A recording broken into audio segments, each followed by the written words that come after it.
Hello people, Scott here again, and today we are talking about how to have glutes that eclipse the sun.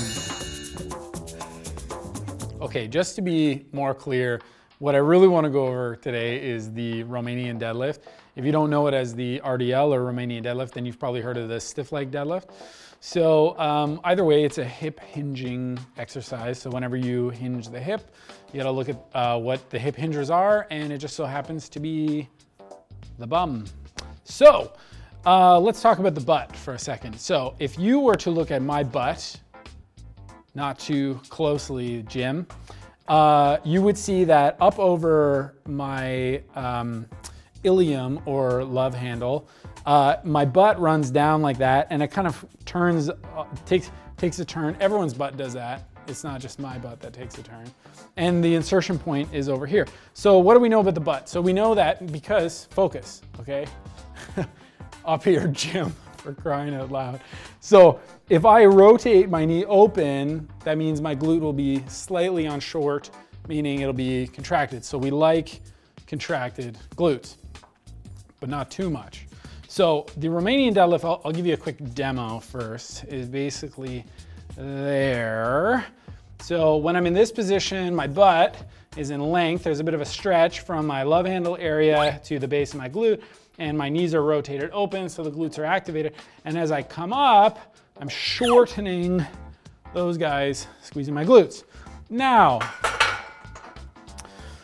if you've done this before and didn't feel it in your glute, then you did it wrong. So a couple things that are like really common. So one is hamstring. A lot of people think of this as more of a hamstring exercise, and it can be a hamstring exercise, but this exercise is best served as a glute exercise. So I'm not even gonna go into how to make this more of a hamstring exercise.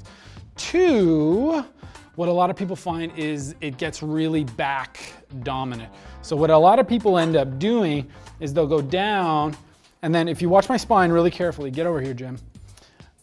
My spine right now stays as arched as if I didn't have individual vertebrae, as if it was just one continuous bone and together. But what a lot of people will do is they'll go down and then they will break spine position and they will hinge from the spine. And then so if I hinge from the spine and just do this all day long, all I'm gonna do is feel it in my back. So that's not good. So how do you know when to stop? I'll tell you.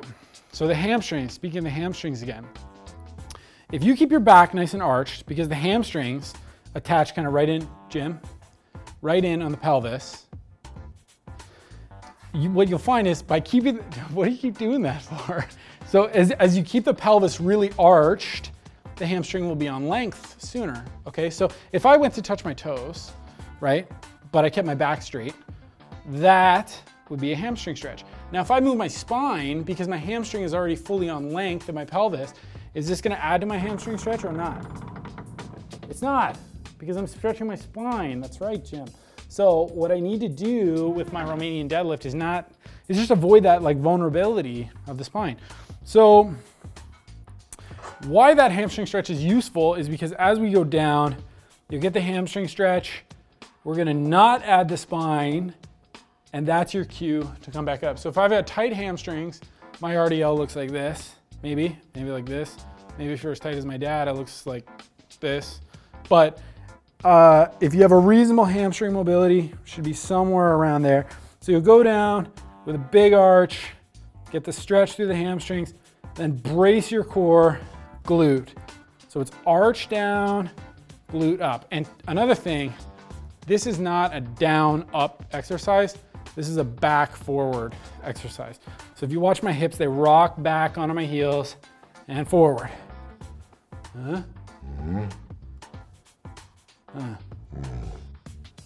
All right, so your glutes may not eclipse the sun, but you'll figure out a hip hinge and you'll likely solve some potential back problems. Yeah, I don't think that pretty much sums it up. So thanks for whatever.